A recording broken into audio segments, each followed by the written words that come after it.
સરદાર સરોવર નર્મદા ડેમમાંથી 4 લાખ ક્યુસેક પાણી નર્મદા નદીમાં છોડવામાં આવ્યું હતું.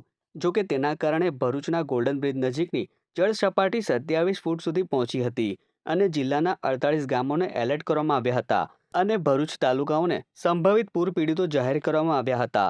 અંકલેશ્વરના 5 ગામોમાંથી 300થી વધુ લોકોને જિલ્લા વહીવટી તંત્ર દ્વારા પૂરગ્રસ્ત વિસ્તારમાંથી દૂર કરીને સલામત સ્થળે પહોંચાડવામાં આવ્યા હતા. ભરૂચ જિલ્લા પંચાયતના ખેતીવાડી વિભાગના જમીન માપણીમાં ચોંકાવનારા આંકડા બહાર આવ્યા છે. જાણવા મળ્યું હતું કે જિલ્લામાં થયેલ એક સર્વે મુજબ પૂરના પાણીના કારણે જિલ્લામાં કુલ 1,18,000 હેક્ટર જમીન પરની ખેતીમાં નુકસાન થયું છે અને સૌથી વધુ 43,000 હેક્ટર જમીનમાં આમોદ અને જંબુસર કાંઠે નુકસાન થયું છે. આ સાથે જ કુલ નુકસાનનો અંદાજ ₹110 કરોડ આંકવામાં આવી રહ્યો છે.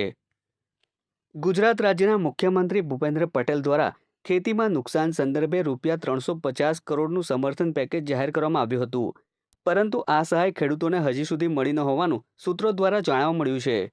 જિલ્લા પંચાયતના ખેતી નિયામક પ્રવીણ મંડાણીએ જણાવ્યું હતું કે વરસાદની મોસમ પહેલા વરસાદી કાંસની સફાઈનું કામ ઘણી એજન્સીઓને સોંપવામાં આવે છે, પરંતુ આ એજન્સીઓ તેમનું કામ સારી રીતે કરતી નથી. પરિણામે વરસાદી પાણી ભરાઈ જાય છે અને ખેતીને નુકસાન થાય છે. વધુમાં અધિકારીએ જણાવ્યું હતું કે આ વખતે તેમણે સમગ્ર સમસ્યા અંગે સરકાર અને જિલ્લા કલેક્ટરને લેખિતમાં ફરિયાદ કરી છે. એજન્સી સરકાર પાસેથી પૂરા પૈસા લે છે અને સંપૂર્ણ કામ કરતી નથી, જેના કારણે ખેડૂતો અને સરકારની તિજોરીને મોટું નુકસાન થાય છે.